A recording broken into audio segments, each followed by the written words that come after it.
All right, man, y'all know the drill.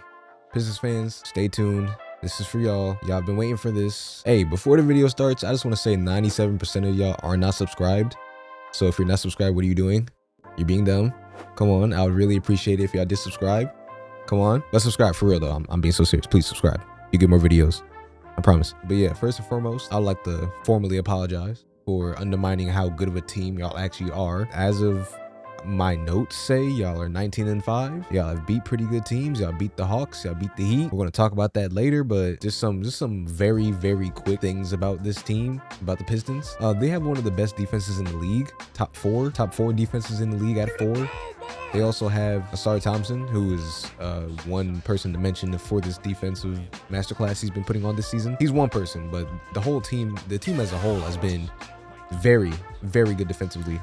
And I can't take that away from them. Offensively, though, they do look a little lost, but that is neither here nor there. And on top of that, something else to note, they also grab a lot of offensive boards. Yeah, I just have that in my notes, but that's enough with the quick shit. I'm going to move on to my things to note. One of the first things I have in my notes is that they have a lot of good impact players, a lot of good players that can just come in and do their job correctly and do it very well. Like Asari Thompson, as I said before, a great defender offensively. Yeah, a little shaky, but you know, he's there. Jalen Duren is very fucking good. And when I mean very fucking good, like he's really good. He's a lot better than I thought he was going to be. He's looking like he's a great second option out there, grabbing every board, defending the paint.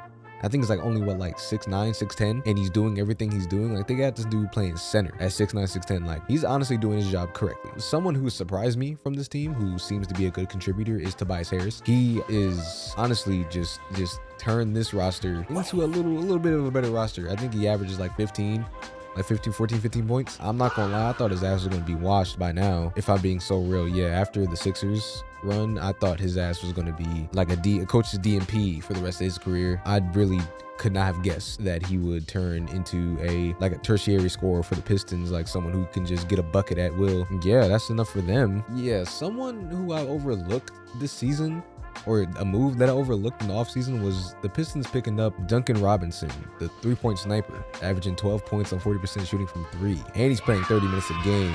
And honestly, for a defensive team, playing someone who's not as defensively minded is a little bit of a risk. But when he's shooting 40% from 3 and y'all are using him correctly, because that was my main thing, was that I didn't think that the Pistons would be able to use him correctly, but they have been using him correctly. They have been using him very great. And he seems like he has the green light to shoot whatever shot he wants, because some of the shots that I've seen him take were kind of crazy, if I do say so myself.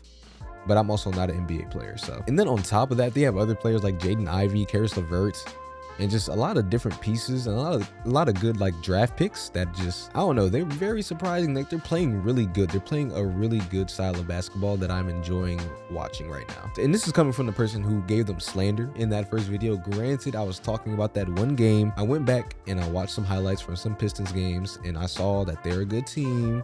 Like their actual team, their squad. I just didn't have any faith in them. And I think a part of that is me growing up and the Pistons were just not a good team at all. So it's weird to see them top the East. Pause. Ultimately though, I don't think this team is good in the East. There's a lot of other teams that I would choose over them coming out of the East, but that's neither here nor there. Their team is still really good. I just don't see them winning a series against any of the better teams, more experienced teams in the East. But for right now, they have it. They're 19-5. Do I think they're going to stay number 1? Not at all. But do I think this is a good starting point for this team?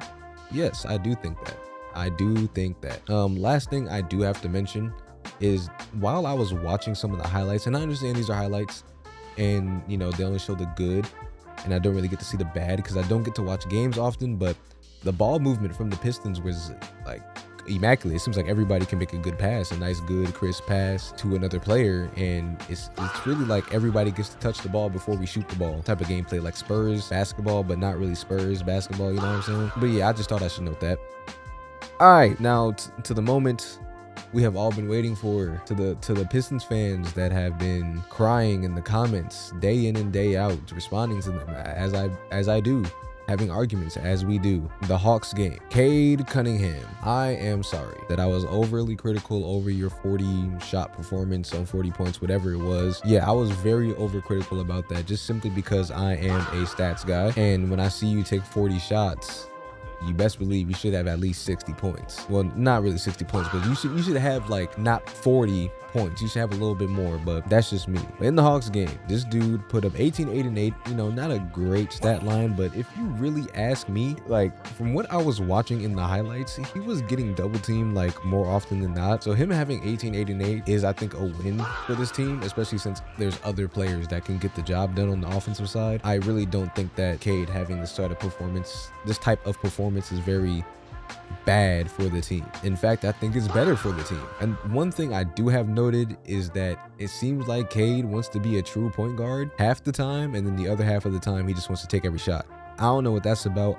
Personally, I would like it if he picked one, but if it's working, hey, it's working. Don't fix what's not broken, you know? Yeah, and I have again here, like, he also seems to get double, and it seems like teams are in a situation where they don't want to guard Cade one-on-one with their point guard. Cade is about 6'6". He's going to bully any other point guard in the league that's not above like 6'5". It's really just pick your poison. Do you want Cade to do the damage, or do you want the team to collectively kill you? It's just, in my opinion, in my humblest opinion, and this is the last thing I'm gonna say, I do not think that this team is beating these East teams like they should be. Like, they should be beating the piss out of them. I'm not gonna lie, like actually beating the shit out of them, but they're not. Now, is this a reason for concern? Maybe a little bit, but I just look at the games and I look at the scores and it doesn't really feel convincing to me. Like, of course they had the Bucks game where they lost, and then on top of that they had another Bucks game where they beat the shit out of them. So it just feels like this team is very inconsistent at this point, even though they are 19-5. And you know, I would like for them to be a little more consistent, but I'm not their coach. I just want to say that I don't think that they are going to survive a 7-game series with any team in the East, especially the New York Knicks. I don't think they survive that, or they come out alive after that. I think they're going home to Cancun if they meet the Knicks. And on top of that, I think they go home if they meet the Knicks, who else is good in the East? The Knicks, Celtics, Raptors, Magic, Heat, Sixers, Cavaliers, and the Hawks. Cavaliers are 14-11. Jeez. Might have to do a video on them. That might be the next video. Fuck. But the only team I really don't see them beating is the Knicks. The Celtics, they're kind of vulnerable right now. And the Raptors, they're just kind of good now, I guess. So yeah, that's the Detroit Pistons. I'll shut my mouth from now on, I guess, since apparently I don't know shit. Yeah, man. If you enjoyed the video, please subscribe, like, leave a comment, do whatever you need to do, man. Now I'm out of here.